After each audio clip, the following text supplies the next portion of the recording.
السلام عليكم. ان شاء الله النهارده هنعمل مع بعض اكلات حلوه ولذيذه كده، اكلات بتبقى موجوده في العيد الاضحى، وكل سنه وانتم طيبين. هنعمل مع بعض كرشه وممبار وكفته وحمام، واكل حلو قوي ينفع معاكي في عزومه او تعملي لاي حد انت بتحبيه كده، يبقى حاجه تشرفك. زي ما انتم شايفين كده عملنا ممبار شكله حلو جدا، وهنعمل مع بعض محشي ورق عنب.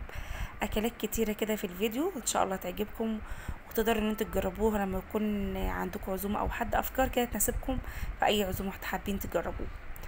إيه، هنعمل مع بعض كده زي ما قلت لكم طاجن ورق عنب باللحمه، وهنعمل اكله جميله.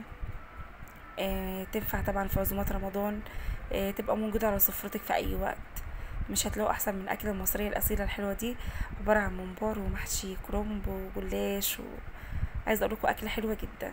تعالوا نشوف احنا عملنا الاكلات الجميله دي ازاي.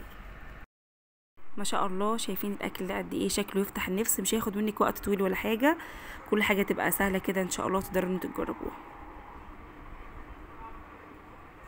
شايفين قد ايه الشوربه هتطلع حلوه جدا، والممبار مفيش اجمل من كده. طبعا كلاتنا طالعين من عيد الاضحى، وفي ناس كتير بتبقى مضحيه، وممكن بقى لو عندك الحاجات اللي احنا نعملها ممكن تجربوها بكل سهوله. يلا بينا بقى نشوف احنا عملنا الاكلات الحلوه دي ازاي.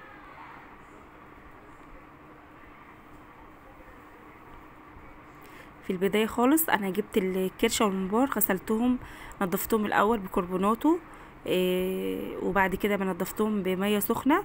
تمام. غسلتهم بقى بالدقيق والليمون، بلاش خل عشان الخل بيثبط الزفاره شويه.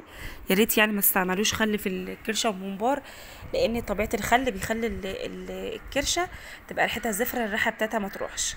بعد كده غسلتها بالدقيق والليمون كتير جدا حوالي 5 ساعات، واحط عليها ليمون كتير عشان ما تبقاش فيها اي ريحه زفاره. بعد كده بنزل، انا بعمل طريقه الكرشه كده، بتبقى طريقه حلوه جدا. الميه بتغلي وبعد كده بنزل عليها بالكرشه بتاعتي. اول ما الكرشه بتاخد غلوه كده وتطلع الريم اللي فيها، برميها تاني خالص، مش بخليها تكمل سوا كده، لازم ارمي الميه اللي بتطلع منها اول مره زي ما انتم شايفين كده. هتغلي بقى وتطلع ريم، هنرمي خالص الميه اللي في الكرشه، ونغسل الكرشه تاني. دي احلى طريقه عشان لو عايزه تشربي شوربه، او حتى لو مش هتشربي شوربه بتبقى طريقتها حلوه كده.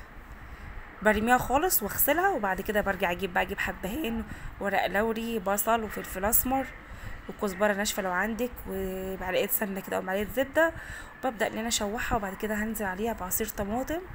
ودي اجمل طريقه للكرشه واحلى طريقه. شايفين ما شاء الله، شكل الكرشه بيضه وكويسه جدا ما شاء الله عليها. احنا منضفينها حلو قوي، في نفس الوقت بنغسلها بدقيق وليمون كتير، بتبقى ما شاء الله بيضه زي ما انتم شايفين كده. هتتشوح بالظبط حوالي 5 دقايق، مش هيبقى اكتر من كده. بعد كده هنزل بشويه عصير طماطم، وهشوحها شويه، وبعد كده بقى احط لها الميه واسيبها تستوي بقى حوالي ساعه قبل ما احط الممبار. بس زي ما انتم شايفين كده غطيت عليها بقى شويه، بعد كده هنزل بقى بالميه على ما نحشي الممبار بتاعنا. تعالوا بقى موريكم احنا بنعمل في الممبار بتاعنا بنعمله ازاي. في البدايه خالص بسبك صلصه عاديه من غير بصل، من غير اي حاجه خالص، زي ما انتم شايفين كده، طماطم عاديه. وبرجع بعد كده بقى يعني بعمل بصل، بحط عليه بقى ملح وفلفل اسمر، وشعره بسيط خالص من السبع بهارات ومن القرفه.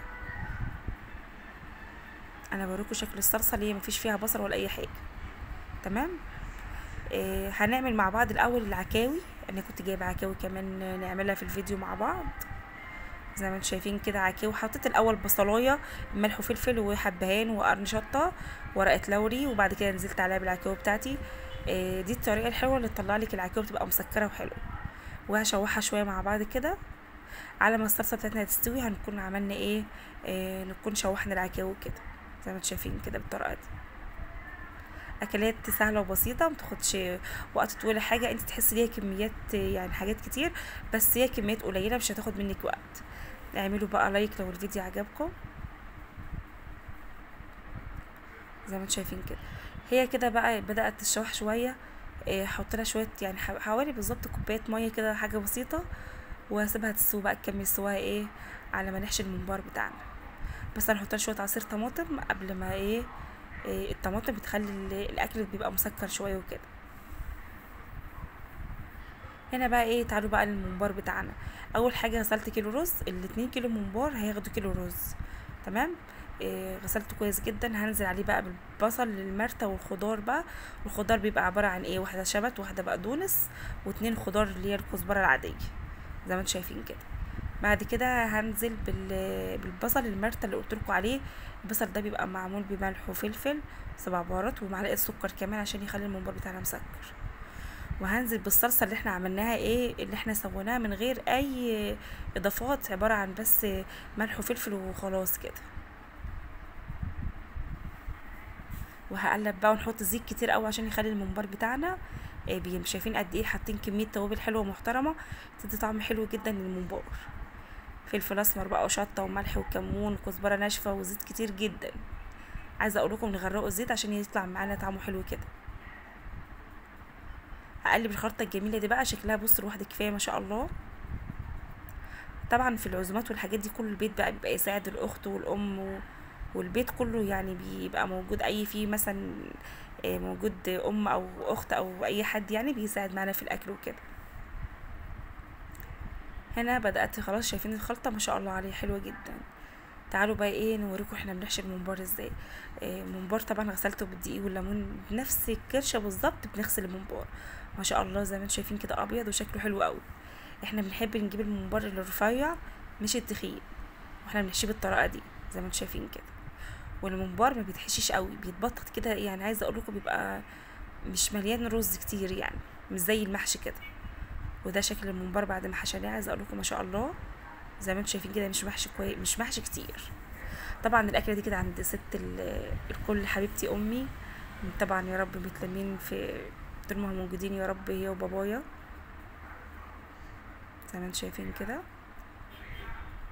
ربنا يديهم الصحه يا رب، كل اب وكل ام ان شاء الله. هنا كانت الكرشه خلاص قربت تستوي. هنزل بقى بالممبار يعني هي خلاص قربت تستوي، تنزلي في الممبار لان الممبار بياخدش سوا كتير في نفس الحله اللي فيها الكرشه. نزلت كده زي ما انتم شايفين كده.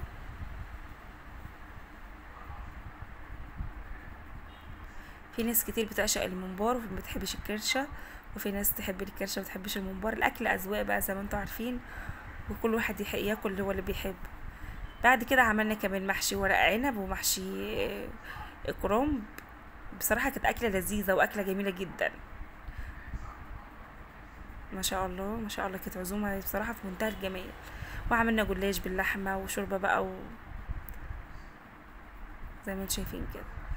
هنا بدات احط الجلاش، احمر كل حاجه بقى في الفرن عشان الكرشه والممبار ده استحاله حد يحمرهم في البوتاجاز. بيبصوا بتشقلبوا كده من البوتاجاز. لو حمرتهم في طاسه على النار خلي بالك من الكرشه كده تحس ان هي صاحيه بتطلع من الطاسه تاني. هنا عملت بيضه، فقشت بيضه احط عليها لبن وهسقي بيه الجلاش كده زي ما انتم شايفين. هندخل بقى صينيه الجلاش الفرن، وهنحمر بقى الممبار والكرشه والعكاوي كل كده الحاجات دي تخش كده الفرن مع بعض كده هيلا بيلا بقى يتحمروا مع بعض. وده شكلها بعد ما طلع. هنرص بقى صينيتنا الجميله او سفرتنا والجلاش بحمره كده زي ما انتم شايفين بالشكل ده كده. واحلى عزومه ممكن تجربوه. ده الاكل بجد اللي ينفع في العزومات، اكل يفتح النفس كده ويبقى طعمه حلو ومخلل بقى وشوربه وسلطه اتمنى يكون الاكل عجبكم، وبالهنا والشفا على اي حد يجرب الاكل ان شاء الله. زي ما انتم شايفين كده محشي ورق عنب كرشه وممبار وجلاش. الاكل طبعا كان لذيذ عشان كل البيت مشارك فيه. اسيبكم بقى في فيديو جديد ان شاء الله. اتمنى كده تكون طريقه الاكل عجبتكم. وقبل اي حاجه الاكل ده نفس، كل واحد يعمل حاجه بحب الحاجه بتطلع حلوه ان شاء الله. واسيبكم فيديو جديد، مع السلامه.